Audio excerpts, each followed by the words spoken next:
George Washington, he was not a brilliant strategist. Remember Fort Necessity in the French and Indian War, but he was a great judge of men. Benjamin Tallmadge. After the defeat of the Americans in New York City, Washington needed a good intelligence person there. Benjamin Tallmadge served as a major with the 2nd Continental Light Dragoons. He later became lieutenant. He showed excellent leadership in the field and incredible resourcefulness. The death of Tallmadge's friend Nathan Hale, American spy, had a profound effect on him. He began to plot and study a way to create a spy ring. The ring would be successful, and the British would never crack it. That ring became known as the Culper Spy Ring. British forces occupied New York in August 1776. New York City would remain a British stronghold and a major naval base for the duration of the Revolutionary War. British troop movements and other plans was critical to General George Washington, commander of the Continental Army. The Culper Spy Ring was organized by Major Benjamin Tallmadge under orders from George Washington in the summer of 1778, during the occupation of New York City at the height of the American Revolutionary War. He established a small group of trustworthy men and women from his hometown of Secaucus, Long Island. Tallmadge's homegrown network would become one of the most effective of any intelligence gathering operations either side during the Revolutionary War. Its two primary members were Abraham Woodhull and Robert Townsend. Robert Townsend's aliases were Robert Culper Jr., Adam Woodhull was Robert Culper Sr., and Benjamin Tallmadge's alias was John Bolton. Abraham Woodhull. He was a son of a prominent judge. He supported colonial independence. Benjamin Tallmadge was his childhood friend, and he traveled frequently from Secaucus to Manhattan, ostensibly to visit his sister. Robert Townsend. He was a merchant, and he conducted business in Manhattan. He gathered intelligence about British military plans. Abraham Woodhull. After learning that the British suspected him, he engaged Townsend to spy for him. Townsend sent information by courier to Woodhull's farm in Secaucus. After collecting the messages, Woodhull waited for signals from his neighbor and fellow conspirator, Anna Strong. Anna Strong. Her role in the ring was to relay signals to a courier who ran a whaleboat across Long Island Sound on smuggling and military missions. She did this by hanging a black petticoat on her clothesline at Strong Point in Secaucus. It was easily visible from a boat in the Sound, and also by Woodhull from his nearby farm. She would hang a black petticoat on the clothesline to indicate that Brewster was in town and available to ferry messages. She would add a number of handkerchiefs for one of the 6 coves where the courier would bring his boat and Woodhull would meet him. Historians say that the clothesline signal is unverifiable, but it is known that the British suspected a woman at Secaucus who fit Anna's profile.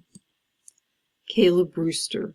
He commanded a fleet of whaleboats. He delivered secret dispatches from George Washington's spy in New York City. He provided intelligence on the strength, movements, and position of the British Army.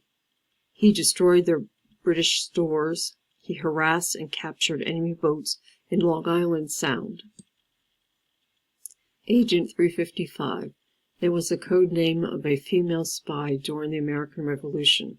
Her real identity is unknown. Deciphered from the system that Culper Ring used, 355 means lady. They think she was dead by 1780. Agent 355 was believed to be a member of a prominent Loyalist family in New York City. She had easy access to British society and British officers. She had even met John Andre, who had a weakness for women. John Andre, he was a British spy.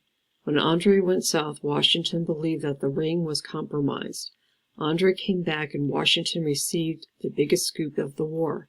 An American general was in compact with the enemy, and it was about to betray the American cause. It is suspected that this agent passed along the critical information that exposed the treason of Benedict Arnold and led to the arrest of Major John Andre. When the trap closed on Andre, it triggered a roundup of suspects in British-occupied territory. A pregnant Agent 355 was arrested and questioned. She refused to reveal any information on her activities or the father of her child. It is believed Agent 355 was held aboard the notorious prison ship, the HMS New Jersey, in New York Harbor. The conditions of the prison ships were so horrific that life expectancy was only a few months.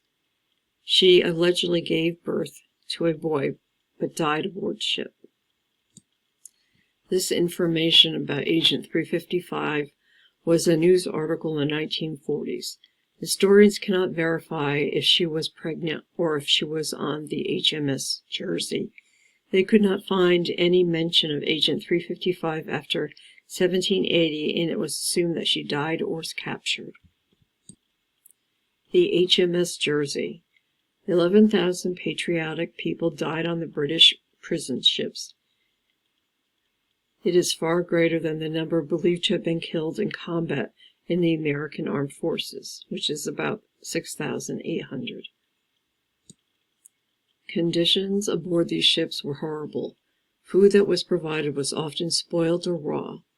The cleaner water was held up on deck, and only one person at a time had access to it. Prison ships. The rest of the water was held in storage below decks.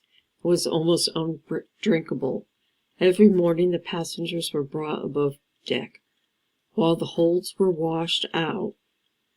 Then at sunset they were forced to return below decks, where there was very little fresh air or no access to water. This is what Philip Freneau wrote about the British prison ship. 400 wretches here, all denied all light, in crowded mansions passed the infernal night, some for a bed that tattered vestments joined, some on chests, and some on floors reclined. Shut from the blessings of the evening air, pensive we lay with mingled corpses there, meagre and wan and scorched with heat below.